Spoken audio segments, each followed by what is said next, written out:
నమస్కారం. A1 Telugu first news TV వార్తలకు స్వాగతం. ముందుగా వార్తలోని ముఖ్యాంశాలు.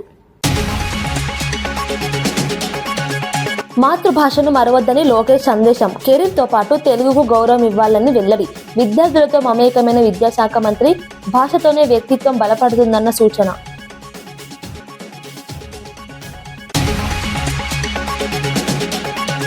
ఏరియా బాధిత కుటుంబాలకు వైఎస్ఆర్సీపీ పరామర్శ. ధర్మాన కృష్ణదాస్ సానుభూతి సందేశం.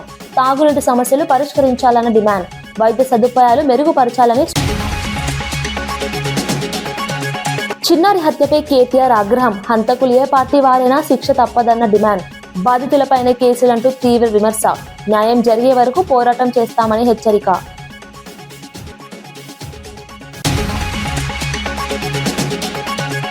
ఆడబిడ్డ నిధిపై వరదు ప్రశ్నలు. లబ్ధిదారుల సంఖ్యపై ప్రభుత్వానికి స్పష్టత ఉందా అని ప్రశ్న. ఏడాదిన్నర గడిచినా సమీక్ష ఎక్కడా అని నిలదీత.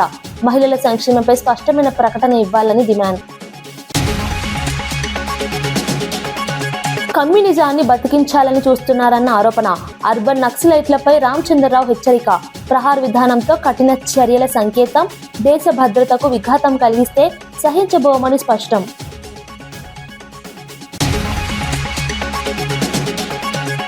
రాష్ట్ర భవిష్యత్తు మీరేనని, చరిత్ర మీదేనని విద్యార్థులకు విద్యాశాఖ మంత్రి లోకేష్ పిలుపునిచ్చారు. అసెంబ్లీ లాబీలో విద్యార్థులతో మమేకమై మాట్లాడిన మంత్రి, కెరీర్ కోసం ఇంగ్లీష్ నేర్చుకోవడం అవసరమైనా అమ్మ లాంటి మాతృభాష తెలుగు ఎప్పటికీ మరవద్దని హితబోధ చేశారు. విదేశాల్లో చదివిన సమయంలో తాను ఎదుర్కొన్న భాషా ఇబ్బందులను గుర్తు చేసుకుంటూ మాతృభాషపై పట్టు ఉంటేనే వ్యక్తిత్వం బలపడుతుందని వివరించారు. పాఠశాలలో భోజనం, రాగి జావా, విద్యా సదుపాయాలపై విద్యార్థులను అడిగి తెలుసుకున్నారు. చదువుతో పాటు సంస్కృతి, భాషపై గౌరవం పెంచుకోవాలని సూచించారు. సరదాగా ముచ్చటిస్తూ విద్యార్థుల్లో ఆత్మవిశ్వాసం నింపారు.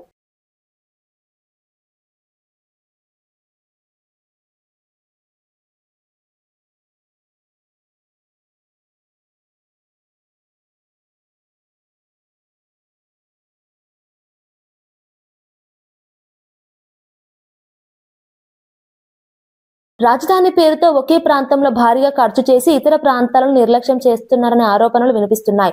శ్రీకాకుళం ప్రభుత్వ ఆసుపత్రిలో మందుల బిల్లులు ఇవ్వడం లేదని, రోగులు ఇబ్బందులు పడుతున్నారని విమర్శించారు. ఇంగ్లీష్ మీడియంలో చదవాలనుకునే పిల్లలకు సరైన సదుపాయాలు లేవని పేర్కొన్నారు. రైతులకు యూరియా సరఫరాలో కూడా లోపాలున్నాయని ఆరోపించారు.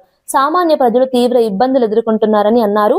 అభివృద్ధి సమతుల్యంగా జరగాలని, ప్రతి జిల్లాకు సమాన ప్రాధాన్యం ఇవ్వాలని డిమాండ్ చేశారు. రాజధాని అనే పేరుతో డబ్బంతా అక్కడ పెట్టి మిగతా రాష్ట్రాన్నంతా నిర్లక్ష్యం చేసే పని చేస్తూ అన్ని రంగాల్ని వదిలేసి, మీరు నమ్మరు, గవర్నమెంట్ హాస్పిటల్, పెద్ద హాస్పిటల్కి శ్రీకాకుళం పోతే మందు బిల్ల లేదు, మందు బిల్ల ఇచ్చే దిక్కు లేదు అక్కడ. ఇదేమో హాస్పిటల్, ఒక పెద్ద మెడికల్ కాలేజ్, సూపర్ స్పెషాలిటీ, కానీ మంచి ప్రభుత్వం స్టిక్కర్ మాత్రం వచ్చేస్తుంది, అక్కడెక్కడ గోడ కంటించేస్తారు. యూరియా బస్తా రైతు వెళ్తే వాడికి యూరియా బస్తా లేదు. ఇంగ్లీష్ మీడియం చదువుకుంటానంటే ఆ పిల్లడికి చదువు లేదు. పేషెంట్ని చేరుద్దామంటే పనిచేసే ప్రభుత్వ ఆసుపత్రి లేదు. ఏంటిది, ఎటు తీసుకెళ్తున్నారు మీరు? 3,30,00,000 బడ్జెట్ అని చెప్తే ఏం ప్రయోజనం అంటున్నాను. డౌన్లో ఉన్నటువంటి అత్యంత ఎకనామికల్లీ బ్యాక్వర్డ్ క్లాసెస్కి వెనుక 2 నెలల పసిబిడ్డకు కులం, మతం, అధికారం గురించి ఏమి తెలుసని ప్రశ్నిస్తూ కేటీఆర్ ఆగ్రహం వ్యక్తం చేశారు. మనిషి పుట్టిన తర్వాతే కులం, మతం వస్తాయని పేర్కొన్నారు. దేవుడి దర్శనానికి వెళ్లకుండా అడ్డుకొని దాడి చేసి తిరిగి బాధితులపైనే కేసులు పెట్టారని ఆరోపించారు. హంతకులు ఏ పార్టీ వారైనా హంతకులేనని స్పష్టం చేశారు. చిన్నారిని హత్య చేసిన 8 మంది నిందితులను కఠిన శిక్ష పడేలా చూడాలని స్థానిక ఎమ్మెల్యేను డిమాండ్ చేశారు. న్యాయం జరిగే వరకు పోరాటం కొనసాగిస్తామని హెచ్చరించారు. అది కరెక్ట్ గా లేదంటవా? సోమోటోగా తీసుకోవాలి. నువ్వు తప్పు జరిగితే సోమోటో తీసుకోవాలి. సోమోటో అంటే నీ ఎంచట నీవే స్వచ్ఛందంగా తీసుకోవాలి. వాళ్ళు షికాయత్ చేసే అవకాశం కూడా ఇవ్వద్దు. కానీ నువ్వేం చేసినావు? ఇవాళ బాధితులు వచ్చి నీ తరపు నీకు ఫిర్యాదు చేస్తే సిగ్గు లేకుండా అధికార పార్టీ నాయకులకు ఫోన్ చేసి, అయ్యా మీ మీద కంప్లైంట్ వచ్చింది, మీరు వచ్చి కౌంటర్ కంప్లైంట్ ఇవ్వండి అని చెప్పి నువ్వే వాళ్ళను ప్రేరేపించి సిగ్గు లేకుండా చేస్తున్న, వేసుకున్న యూనిఫామ్ కి విలువ లేకుండా, చేస్తున్న ఉద్యోగానికి విలువ లేకుండా పోలీసు అనే ఒక గౌరవం కూడా కోల్పోయే విధంగా ఇవాళ మీరు వాళ్ళని కాపాడే ప్రయత్నం చేస్తున్నారు. ఆ పాప చనిపోతే పెట్టాల్సిన కేసు ఏంది? హత్య కేసు కాదా? ఆ 8 మంది వాళ్ళైతే దాడి చేసిండ్రో వాళ్ళని జైల్లో పెట్టొద్దా? సిగ్గుందా ఈ నాగర్ కర్నూలు పోలీస్ యంత్రాంగానికి నేను అడుగుతా ఉన్నా. ఇవాళ రోడ్ ఎక్కి ఆ తల్లి బిడ్డ చనిపోయి ఇంకా 3 రోజులు కాలే. ఆ తల్లి ఇవాళ ఆ బిడ్డకు పాలియాల్సిన టైంలో ఇక్కడ కన్నీళ్లతో రోడ్డెక్కి చౌరస్తాలో అంబేద్కర్ సాక్షిగా కూర్చుంటే ఈ స్థానిక యంత్రాంగం, జిల్లా యంత్రాంగం ఆ బిడ్డతో పాటు రాజ్యాంగాన్ని కూడా ఖననం చేసిన మాట వాస్తవం కాదా? డాక్టర్ బాబాసాహెబ్ అంబేద్కర్ విగ్రహం సాక్షిగా ఇలా తల్లి అడుగుతున్నది ఏంది? న్యాయం కాదా? ఏం అడుగుతున్నది ఆమె? అన్నా నేను అడిగిన ఆ అమ్మాయికి చెప్పిన చంద్రకళ గారికి, ఆడబిడ్డ నిధి పథకం అమలుపై వైఎస్ఆర్సీపీ ఎమ్మెల్సీ వరదు కళ్యాణి కూటమి ప్రభుత్వాన్ని నిలదీశారు. 1.5 కాలం గడిచినా పథకం విధి విధానాలపై సమీక్ష చేశారా అని ప్రశ్నించారు. అసలు లబ్ధిదారుల సంఖ్యపై ప్రభుత్వానికి స్పష్టత ఉందా అని నిలదీశారు. సమాధానం చెప్పలేక బుకాయింపులు చేస్తున్నారని ఆరోపించారు. పథకం అమలు విషయంలో స్పష్టమైన ప్రకటన చేయాలని డిమాండ్ చేశారు. మహిళల సంక్షేమం మాటల్లో కాకుండా కార్యరూపంలో చూపించాలని సూచించారు. రూపాయలు ఇస్తానని చెప్పేసి 18 ఏళ్ళు పైబడి 60 ఏళ్ళ లోపల ఉన్న మహిళలందరికీ నెలకి 1500 చొప్పున ఏడాదికి 18,000 ఇస్తానని చెప్పారు అధ్యక్ష. యాడ్స్ సాంగ్స్లో కూడా వీళ్ళు ప్రచారం చేశారు అధ్యక్ష. ఆడబిడ్డ నిధిని తెచ్చి అండగా ఉంటుంది, ప్రతి నెలకు 1500 అందిస్తుంది, ఈ జెండే అండా కదా టీడీపీ జెండా అని ప్రచారం చేశారు అధ్యక్ష. బాండ్స్ ఇచ్చారు అధ్యక్ష. చూడండి ఇందులో స్పష్టంగా రాశారు జూన్ 24 నుంచి కూడా ఈ పథకాలు ఇస్తామనేసి స్పష్టంగా రాయడం ఈ బాండ్స్లో మనం చూస్తాం అధ్యక్ష. అలాగే వీళ్ళు ఎక్కడికి వెళ్ళినా కూడా నీకు 18,000, నీకు 18,000, నీకు 18,000 అని కూడా ప్రచారం చేశారు అధ్యక్ష. చేయూత అయితే 45 ఏళ్ళు వాళ్ళకు వస్తుంది, ఇదైతే అందరికీ వస్తుంది అని కూడా నమ్మించారు అధ్యక్ష. అయితే ఇన్ని రోజులైనా కూడా మొదటి బడ్జెట్ అయిపోయింది, రెండవ బడ్జెట్ అయిపోయింది, అంటే ఏడాదికి 18,000 చొప్పున ఒక్కొక్క మహిళకి వీళ్ళు 36,000 రూపాయల చొప్పున బాకీ పడ్డారు అధ్యక్ష. దీనికి ఖర్చు అయ్యేది 1,80,00,000 మంది మహిళలు లబ్ధిదారులు అనుకుంటే 32,400 కోట్లు ఏడాదికి ఖర్చు అవుతుంది అధ్యక్ష. నేను మంత్రి గారికి ఒకటే అడుగుతున్నాను అధ్యక్ష, పరిశీలన అంటే ఏంటి? ఆడబిడ్డ నిధి పథకం ఎప్పటి నుంచి అమలు చేస్తారో కనీసం పరిశీలన చేశారా? పథకానికి ఎంతమంది లబ్ధిదారులకు అర్హత ఉందో కనీసం పరిశీలన చేశారా? ఎన్ని వేల కోట్లు అవసరమో పరిశీలన చేశారా? ఆడబిడ్డ నిధి పథకం నిబంధనలపై ఏమైనా మంత్రివర్గ ఉపసంఘం వేసి పరిశీలన చేశారా? రూల్స్ పైన అధికారులతో ఏమైనా కమిటీ వేశారా? దీని మీద మంత్రి గారు కానీ, గౌరవ మంత్రి గారు కానీ, గౌరవ ముఖ్యమంత్రి గారు కానీ ఏమైనా సమీక్ష చేశారా? స్పష్టంగా దీని మీద సమాధానం చెప్పాల్సిందిగా మంత్రి గారిని వేడుకుంటున్నాను. ధన్యవాదాలు అధ్యక్ష. శ్రీకాకుళం పట్టణంలో డయేరియా బాధితులకు అండగా వైఎస్ఆర్సీపీ నేతలు నిలిచారు. డయేరియాతో మృతి చెందిన కుటుంబాలను మాజీ ఉప ముఖ్యమంత్రి ధర్మాన కృష్ణదాస్, మాజీ మంత్రి ధర్మాన ప్రసాదరావు, మాజీ మంత్రి సీది అప్పలరాజు పరామర్శించారు. బాధిత కుటుంబాలకు సానుభూతి తెలిపారు. వైద్య సదుపాయాలు మెరుగుపరచాలని, తాగునీటి సమస్యలు పరిష్కరించాలని డిమాండ్ చేశారు. ప్రభుత్వం వెంటనే చర్యలు తీసుకుని ఇటువంటి ఘటనలు పునరావృతం కాకుండా చూడాలని కోరారు. ప్రజల ఆరోగ్యం ప్రాధాన్యతగా తీసుకోవాలని సూచించారు.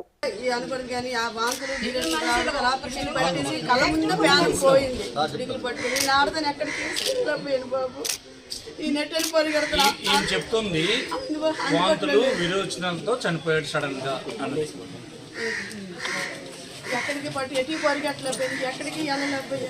ప్రభుత్వం వారి వైఫల్యాన్ని కప్పిపుచ్చుకోవడానికి కోసం ఇలాంటి కలుషితమైన నీరు త్రాగడం వలన ఆరోగ్యం చెడిపోయి మరణించినటువంటి వారిని కూడా ఆ జాబితాలో ఉండకుండా వేరే అనారోగ్యంతో చనిపోయినట్టు చిత్రించాలని ప్రయత్నం చేస్తుంది. ప్రజారోగ్యం నిర్లక్ష్యం చేస్తున్న ప్రభుత్వం, ప్రజారోగ్యం నిర్లక్ష్యం చేస్తున్న ప్రభుత్వం, ప్రాణాలతో ఆడుకుంటున్న ప్రభుత్వం, నీరు కూడా ఇవ్వలేని ప్రభుత్వం.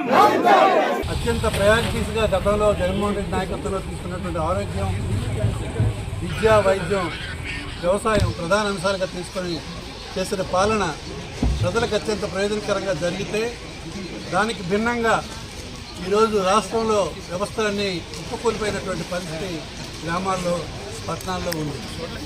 ఉదాహరణ శ్రీకాకుళం జిల్లాలో ప్రధానమైనటువంటి పట్టణం ఇక్కడ ఉన్నటువంటి మున్సిపాలిటీలో జరుగుతున్నటువంటి ప్రజారోగ్యం పట్ల మరి ప్రభుత్వం ఎలా స్పందిస్తుందన్న దానికి నిదర్శనంగా డయేరియాతో ఈరోజు 4 ప్రాణాలు పోవడం, ఇంకా అనేక మంది హాస్పిటల్లో ఉండడం, మరి ప్రజలు స్వచ్ఛందంగా వాళ్ళ కుటుంబ సభ్యులే ఈ ధర్మవరం మాజీ ఎమ్మెల్యే కేతిరెడ్డి సంచలన వ్యాఖ్యలు చేశారు. కష్టకాలంలో పార్టీని విడిచిపోయిన వారిని మళ్లీ పార్టీలోకి తీసుకునే ప్రసక్తి లేదన్నారు. బంధు ప్రీతితో తిరిగి చేర్చుకుంటే వారిని చెప్పుతో కొడతానని తీవ్రంగా స్పందించారు. శత్రు పార్టీల నుంచి వచ్చిన వారిని చేర్చుకోవచ్చు, కానీ వెన్నుపోటు దారులను ఎట్టి పరిస్థితుల్లోనూ క్షమించబోమన్నారు. పార్టీ క్రమశిక్షణకు భంగం కలిగించే చర్యలను సహించబోమని స్పష్టం చేశారు. నాయకత్వంపై విశ్వాసం ఉంచి పనిచేసిన వారికి ప్రాధాన్యం ఉంటుందని తెలిపారు. పార్టీ బలోపేతమే లక్ష్యమని, అంతర్గత ద్రోహానికి తావు ఉండదని హెచ్చరించారు. కాబట్టి అలాంటిది ఎవడైనా కానీ మన దగ్గర నుంచి పోయిన వానికి మళ్ళీ మన తలుపులు తక్కెట్టే అర్హత లేదు. శత్రువునైనా చేర్చుకున్నాం మళ్ళీ చెప్తున్నాం. ఎందుకంటే వాడు మన విధానం వచ్చే మొదటి నుంచి మన మీద ఫైట్ చేస్తున్నాడు, దాంట్లో తప్పేం లేదు. కానీ మన దగ్గర ఉండి సంపాదించుకుని నిలబెట్టుకోవడానికో లేకుంటే ఇంకా 10 రూపాయలు సంపాదించుకోవడానికి పోయినా ఎట్టి పరిస్థితుల్లోనూ కూడా ఇలాంటి క్యారెక్టర్లెస్ ఫెలోని అసలు దగ్గరికే రానివ్వడు.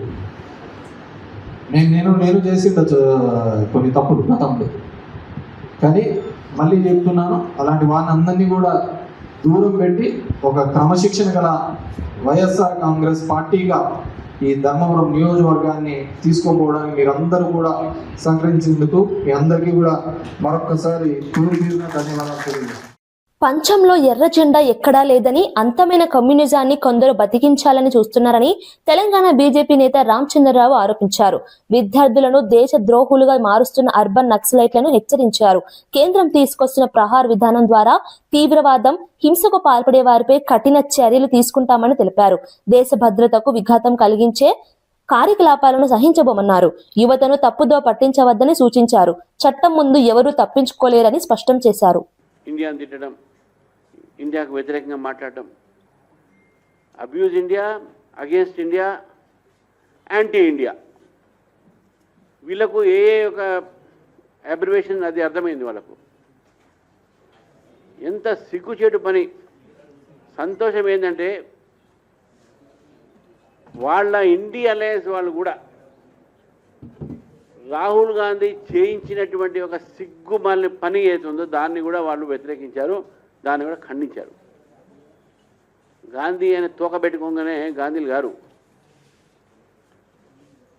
సిగ్గు శరము ఈ దేశాన్ని ఏ విధంగా మనం తీసుకోవాలి. రాజకీయాల్లో విభేదాలు ఉండొచ్చు దేశంలో, మనకు ఎన్నో ఉన్నాయి మనకు. కాబట్టి యువత ఈరోజు అర్థం చేసుకోవాలి. ఈరోజు దేశవ్యాప్తంగా కూడా అందరూ కూడా చూసి రాహుల్ గాంధీ చేసిన పని అందరూ కూడా తలదించుకోవాల్సిన అవసరం వచ్చింది. రాహుల్ గాంధీ గారు దేశాన్ని క్షమాపణ కోరాలి, దేశ యువతకు క్షమాపణ కోరాలి. ఇదే యువత ఎంతోమంది తప్పుదారి పట్టించేటటువంటి ప్రయత్నం కొంతమంది చేశారు. కుహనా లౌకికవాదులు, కుహనా మేధావులు కొంతమంది ఉన్నారు ఈ దేశంలో. వాళ్ళని ఇప్పుడు అర్బన్ నక్సల్స్ అంటాం మనం. వాళ్ళు దేశ వ్యతిరేక కార్యక్రమాలు విశ్వవిద్యాలయాల్లో ప్రొఫెసర్లుగా కొంత పనిచేసి దేశం కోసం వ్యతిరేకంగా పనిచేయించేటటువంటి ఒక విద్యార్థులను తయారు చేస్తున్నారు కొంతమంది. ఆ విద్యార్థులు కూడా ఎట్లా తయారు చేస్తున్నారంటే, వాడు అంటాడు షజిల్ అహ్మద్ ఎవరు, వాడు సిఏఏ, అప్పుడు చికెన్ నెక్ని మనం కట్ చేస్తే నార్త్ ఈస్ట్ మొత్తం సపరేట్ అయిపోతుంది, అది వేరే దేశం అయిపోతుందంట. ఇది ఆలోచన వాళ్ళకి రాహుల్ గాంధీ సపోర్టు, వాళ్ళకి కాంగ్రెస్ పార్టీ సపోర్టు. గత 45 సంవత్సరాల నుంచి అనేక మంది అమాయకులు చంపినటువంటి ఒక నక్సలైట్స్ ఈరోజు చాలా సంతోషం ఏంటంటే ఆపరేషన్ కగార్ కింద నక్సలైట్స్ చాలామంది ఈరోజు సరెండర్ అయ్యారు. తెలంగాణలో కూడా టాప్ మోస్ట్ మావోయిస్ట్ లీడర్ అందరూ సరెండర్ అవుతూ వస్తున్నారు. కొంతమంది మిగిలారు. మీరు అమిత్ షా గారు కూడా చెప్పారు, వాళ్ళు కూడా సరెండర్ అయితే ఆపరేషన్ కగార్ పూర్తి అవుతుంది. దేశాన్ని లెఫ్ట్ ఎక్స్ట్రీమిస్ట్ ముక్తిగా భారతదేశాన్ని తీర్చిదిద్దుతున్నాం మనం. తెలంగాణలో కూడా ఈ యొక్క లెఫ్ట్ మావోయిస్ట్ ముక్తి చేయాల్సిన అవసరం ఉన్నది. వీళ్ళతోని వచ్చింది ఏం లేదు. 45 సంవత్సరాలు ప్రజలను చంపడము, పోలీస్ ఇన్ఫార్మర్ అనే పేరుతో అమరావతిలో అసెంబ్లీ మీడియా పాయింట్ వద్ద వైసీపీ నేతలు మీడియా సమావేశం నిర్వహించారు. రాష్ట్ర బడ్జెట్ సమావేశాల నేపథ్యంలో ప్రభుత్వం అనుసరిస్తున్న విధానంపై తీవ్ర విమర్శలు చేశారు. తిరుమల లడ్డు ప్రసాదం కల్తీ అంశం, విపక్ష హోదా వంటి విషయాల్లో ప్రభుత్వం పారదర్శకంగా వ్యవహరించడం లేదని ఆరోపించారు. తమ గొంతు నొక్కేందుకు ప్రయత్నిస్తున్నారని అన్నారు. విపక్షానికి సముచిత అవకాశం ఇవ్వాలని డిమాండ్ చేశారు. ప్రజా సమస్యలను అసెంబ్లీలో చర్చించేందుకు సిద్ధమని తెలిపారు. అడుగుతా ఉన్నారు కదా, మేము సాక్ష్యాలతోనే మాట్లాడుతున్నాం. మీరిచ్చిన ఆన్సరే ఇది. దీని మీద కావాలని ప్రివిలేజ్ మోషన్ కూడా మూవ్ చేసి సభను తప్పుదారి పట్టిస్తున్నారు. మీరు అధికారులు పట్టిస్తున్నారా, ప్రభుత్వమే మీరు చూసుకోకుండా ఇలా ఎలా ప్రవర్తిస్తున్నారని చెప్పి మేము అడుగుతా ఉన్నాం. మీరు ఇప్పుడు గమనిస్తే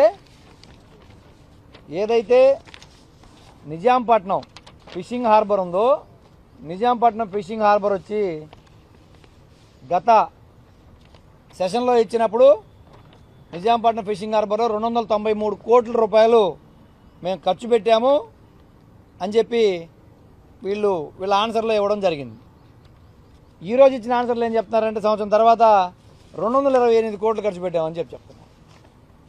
పోయిన సంవత్సరం 293 కోట్లు ఖర్చు పెడితే ఈ సంవత్సర కాలం జరిగిన తర్వాత 228 కోట్లు ఎలా ఖర్చు అవుద్ది అని చెప్పి మాకు అర్థం కాకుండా అడిగితే మా దగ్గర వెరిఫై చేసుకుంటాం, చెక్ చేసుకుంటాం అనే సమాధానం మంత్రి గారు చెప్పడం చూస్తే ఆశ్చర్యంగా అనిపించింది. పోతే 4 ఫిషింగ్ హార్బర్ల గురించే వీళ్ళు ప్రస్తావించడం జరిగింది ఆన్సర్లో. ఫిషింగ్ హార్బర్లు మొత్తం 10 ఫిషింగ్ హార్బర్లు. 10 ఫిషింగ్ హార్బర్లో మీరు 4 మేమే నిధులు ఖర్చు పెట్టి మా ప్రభుత్వంలోనే ఇవన్నీ కూడా 250 కోట్లు జువ్వలదిన్నెకి కానీ, 293 కోట్లు ఇచ్చిన నిజాంపట్నం కానీ, మచిలీపట్నం 260 కోట్లు కానీ, ఉప్పాడ ఫిషింగ్ హార్బర్ 252 కోట్లు కానీ, ఇవన్నీ కూడా గత ప్రభుత్వంలో జగన్మోహన్ రెడ్డి గారు ఉన్నప్పుడు నిధులు ఖర్చు పెట్టి అన్ని పనులు చేస్తే పోర్టులు కూడా సమాధానం దాటవేసుకొని పక్కకు పోవడం జరిగింది. రామాయపట్నం పోర్టు వచ్చేసి మొత్తం దాని ఎస్టిమేషన్ వచ్చి 3,736 కోట్లు అయితే 2,639 కోట్లు ఖర్చు పెట్టామని చెప్తున్నారు. ఇవన్నీ కూడా గత ప్రభుత్వంలో ఖర్చు పెట్టినాయే. మేము వివరంగా అడిగాం, 14-19 మధ్యకాలం ఎంత ఖర్చు పెట్టారు, 19-24 మధ్యలో ఎంత ఖర్చు పెట్టారు. ఇప్పుడు ఏం చేశారంటే 19 ముందు అసలు పోర్టులు ప్రస్తావనే లేదు. మేము కోవిడ్ అయిపోయిన తర్వాత జగన్మోహన్ రెడ్డి గారు ముందు చూపుతోటి అభివృద్ధి చేయాలనే ఉద్దేశంతో 4 పోర్టులు, 10 ఫిషింగ్ హార్బర్లు, 5 జెట్టీస్ తీసుకొచ్చిన పరిస్థితి చూస్తే ఈరోజు 4 పోర్టులు కూడా అంచనాలు సవరించారు. అది ఎక్కడ మీడియాకి కానీ ఎక్కడ కూడా బయట డొమైన్లో దొరికే పరిస్థితి లేదు. ఆ వివరాలు మేము అది అడగడం జరిగింది. మీరు 4 పోర్టులు టెండర్లు అయిపోయి కాంట్రాక్టులు పనులు చేసుకుంటూ పోతున్న క్రమంలో ప్రభుత్వం మారగానే అంచనాలు ఎందుకు మారినాయి అని చెప్పి మేము అడగడం జరిగింది.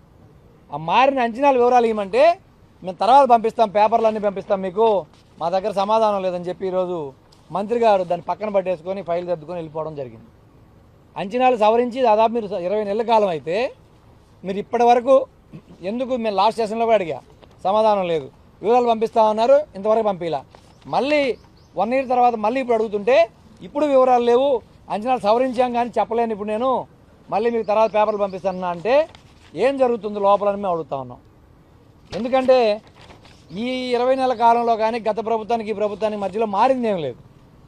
అవే పోర్టులు, అవే ప్రాంతం ల్యాండ్ అన్నీ అయిపోయింది, ల్యాండ్ అక్విజిషన్ అయిపోయి నిర్మాణ దశలో ఉన్న సగంలో ఉన్న టైంలో మళ్ళీ అంచనాలు పెంచిన ఎవరి జేబుల్లో పోతున్నాయని చెప్పి అడుగుతా ఉన్నాం. మేము ఎందుకు మీరు దాచి పెడతా ఉన్నారని చెప్పి అడుగుతా ఉన్నాం. ఇదే కాకుండా ఈ మిగతా 6 ఫిషింగ్ హార్బర్లు అసలు మొదలు పెడతారా లేదా, వాటిని పనులు కంటిన్యూ చేస్తారా లేదా మేము ఎందుకు అడుగుతా ఉన్నామంటే వీళ్ళు చెప్తా ఉన్నారు కదా అభివృద్ధి అభివృద్ధి అభివృద్ధి అని. అసలు ఈ రాష్ట్రం ముందుకెళ్ళాలి అంటే పక్కనుండే 5 రాష్ట్రాలు మన రాష్ట్రం మీద ఆధారపడి ఉన్నాయి, ఎక్స్పోర్ట్స్ ఇంపోర్ట్స్ మీద. ఛత్తీస్గఢ్ కానీ, ఒరిస్సాలో కొంత ప్రాంతం కానీ, తెలంగాణ కానీ, కర్ణాటకలో కొంత ప్రాంతం కానీ, ఆంధ్రప్రదేశ్, 5 రాష్ట్రాల్లో ఎక్స్పోర్ట్స్ ఇంపోర్ట్స్కి అవకాశాలు ఉంది. తీర ప్రాంతం 972 కిలోమీటర్లు మన రాష్ట్రంలో ఉంది. కాబట్టి గతంలో 4 పోర్టులకి కొత్తగా 4 పోర్టులు తీసుకొస్తే ప్రతి 100 కిలోమీటర్లకు ఒక పోర్ట్ ఉండాలి, ప్రతి 50 కిలోమీటర్లకు ఒక ఫిషింగ్ హార్బర్ ఉండాలి, జెట్టి ఉండాలని చెప్పి జగన్మోహన్ రెడ్డి గారు ప్రణాళికలు సిద్ధం చేసి. లోక్సభ ప్రతిపక్ష నేత రాహుల్ గాంధీపై కేంద్ర మంత్రి పీయూష్ గోయల్ తీవ్ర విమర్శలు చేశారు. భారత్ అమెరికా ట్రేడ్ డీల్ పై రాహుల్ చేస్తున్న ఆరోపణలు పూర్తిగా అబద్దాలని అన్నారు. దేశాన్ని, రైతులను తప్పుదో పట్టిస్తున్నారని మండిపడ్డారు. వాస్తవాలకు దూరంగా రాజకీయ లబ్ధి కోసం బేస్లెస్ వ్యాఖ్యలు చేస్తున్నారని ధ్వజమెత్తారు. ప్రభుత్వం దేశ ప్రయోజనాలకే ప్రాధాన్యమిస్తోందని స్పష్టం చేశారు. ప్రజలు వాస్తవాలను గుర్తించాలని కోరారు. यात्रा पे जाते हैं, जो येलो बुक प्रोटोकॉल है उसको नजरअंदाज करते हैं, उसको कॉम्प्रोमाइज करते हैं. उनकी खुद की सुरक्षा के लिए जो इंतजाम सरकार करती है उसको कॉम्प्रोमाइज करते हैं और बाहर जाके भारत और भारतवासियों के साथ कॉम्प्रोमाइज कर, किस प्रकार के देश विरोधी ताकतों से उनका संबंध है ये तो आप सब जानते ही हैं। कैसे वो इल्हान उमार को, जो सोरोस का जोड़ीदार है, जॉर्ज सोरोस के साथ जिनके अवैध संबंध सामने आते रहते हैं, उनको मिलने जुलने का कार्यक्रम करते हैं। किस प्रकार से बॉर्डर सेंसिटिव एरिया लद्दाख में जाके वो विदेशी लोग जो भारत के हितों के खिलाफ काम कर रहे हैं, शाकिर मिराली जैसे, उनके साथ संबंध रखते हैं। किस प्रकार से वो सोरोस और पाकिस्तान से चाइना पाकिस्तान जैसे देशों के साथ जिन వ్యక్తిयों భారత్ పాకిస్తాన్ మధ్య సైనిక ఉద్రిక్తతలను తానే మధ్యవర్తిత్వం వహించి ఆపానని అమెరికా అధ్యక్షుడు డొనాల్డ్ ట్రంప్ పేర్కొన్నారు. స్టేట్ ఆఫ్ ది యూనియన్ ప్రసంగంలో మాట్లాడుతూ తాను జోక్యం చేసుకోకపోయి ఉంటే అణుయుద్ధం జరిగి 3.5 కోట్ల మంది ప్రాణాలు కోల్పోయేవారని పాక్ ప్రధాని షెహబాజ్ షరీఫ్ తనతో చెప్పినట్లు వెల్లడించారు. I used these tariffs, took in hundreds of billions of dollars to make great deals for our country, both economically and on a national security basis. Everything was working well. Countries that were ripping us off for decades are now paying us hundreds of billions of dollars. They were ripping us so badly, you all know that. Everybody knows it. Even the Democrats know it. They just don't want to say it. And yet these countries are now happy, and so are we. We made deals. The deals are all done. And they're happy. They're not making money like they used to, but we're making a lot of money. There was no inflation, tremendous growth, and the big story was how Donald Trump called the economy correctly, and 22 Nobel Prize winners in economics didn't. They got it totally wrong. They got it really wrong. And then just 4 days ago, an unfortunate ruling from the United States Supreme Court. It just came down. It came down. Very unfortunate ruling. But the good news is that almost all countries and corporations want to keep the deal that they already made. ప్రతి ఒక్క వాహనదారులు traffic నియమాలు తప్పనిసరిగా పాటించాలని Ramagundam police commissioner Amber Kishore Jha సూచించారు. పెద్దపల్లి జిల్లా గోదావరి ఖని సమీపంలో alive road భద్రత అవగాహన కార్యక్రమం నిర్వహించారు. హెల్మెట్ ధరించిన ద్విచక్ర వాహనదారులకు గులాబీ పూలు అందించి అభినందించారు. రోడ్డు ప్రమాదాలు నివారించడంలో హెల్మెట్ కీలక పాత్ర పోషిస్తుందని చెప్పారు. వేగ నియంత్రణ, సీటు బెల్ట్ వినియోగం, ట్రాఫిక్ సిగ్నల్స్ పాటించడం ప్రతి ఒక్కరి బాధ్యత అని పేర్కొన్నారు. ప్రజలు పోలీసులకు సహకరించి సురక్షిత ప్రయాణం సాధించాలని కోరారు. ఉన్నా కూడా లాభం ఉండదు, ఎప్పుడు కూడా పడిపోతే ఇది ఇమీడియట్ గా బయట వచ్చేస్తుంది. సో దయచేసి ఈ హెల్మెట్ పూర్తిగా సిస్టమ్ పరంగా పెట్టుకోండి. మీరు, మీ రిలేటివ్స్, మీకు తెలిసిన వాళ్ళు ఎవరు కూడా ఈ 2 వీలర్ మీద బయట పోతే తప్పకుండా గుడ్ క్వాలిటీ హెల్మెట్ ఒక 100-200 రూపీస్ సేవ్ చేయడానికి లైఫ్ మీద కాంప్రమైజ్ చేయకండి. మంచిగా పెట్టి లాక్ చేసి డ్రైవ్ చేయండి. జనసేన పార్టీలో రేపటి నుంచి సభ్యత్వ నమోదు ప్రారంభం కానుందని అనంతపురం పార్లమెంట్ ఇన్ఛార్జి హరిప్రసాద్ తెలిపారు. పార్టీ బలోపేతానికి సభ్యత్వ విస్తరణ కీలకమని చెప్పారు. యువత, మహిళలు, రైతులు పెద్ద ఎత్తున చేరాలని పిలుపునిచ్చారు. గ్రామ స్థాయి నుంచి పట్టణాల వరకు ప్రత్యేక శిబిరాలు నిర్వహించనున్నట్లు వెల్లడించారు. సభ్యత్వం ద్వారా పార్టీ సిద్ధాంతాలను ప్రజల్లోకి తీసుకెళ్తామని పేర్కొన్నారు. పారదర్శకంగా నమోదు ప్రక్రియ నిర్వహిస్తామని స్పష్టం చేశారు. అనంతపురం టౌన్ ప్రతి ఒక్క నియోజకవర్గంలో కూడా ప్రజలు, నాయకులారా మీకు చెప్తున్నాను, జనసేన నాయకులకి ప్రజలు మీ గురించి వెయిట్ చేస్తున్నారు.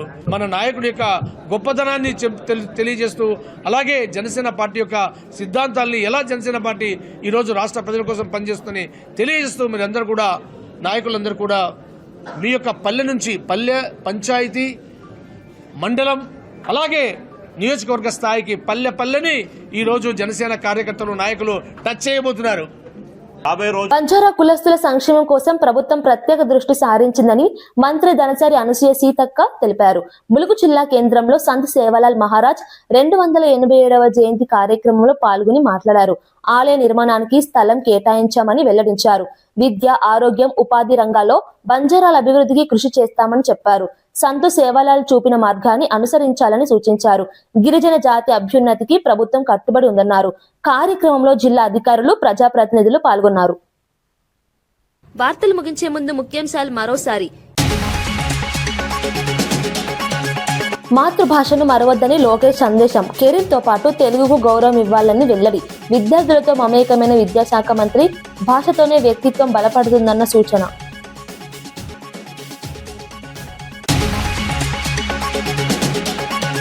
ఏరియా బాధిత కుటుంబాలకు వైఎస్ఆర్సీపీ పరామర్శ, ధర్మాన కృష్ణదాస్ సానుభూతి సందేశం, తాగునీటి సమస్యలు పరిష్కరించాలన్న డిమాండ్, వైద్య సదుపాయాలు మెరుగుపరచాలని.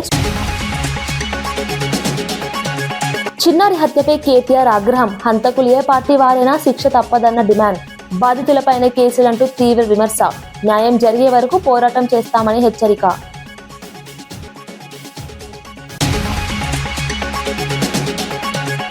ఆడబిడ్డ నిధిపై వరదు ప్రశ్నలు, లబ్ధిదారుల సంఖ్యపై ప్రభుత్వానికి స్పష్టత ఉందా అని ప్రశ్న, ఏడాదిన్నర గడిచినా సమీక్ష ఎక్కడా అని నిలదీత, మహిళల సంక్షేమంపై స్పష్టమైన ప్రకటన ఇవ్వాలని డిమాండ్. కమ్యూనిజాన్ని బతికించాలని చూస్తున్నారన్న ఆరోపణ, అర్బన్ నక్సలైట్లపై రామచంద్రరావు హెచ్చరిక, ప్రహార్ విధానంతో కఠిన చర్యల సంకేతం, దేశ భద్రతకు విఘాతం కలిగిస్తే సహించబోమని స్పష్టం.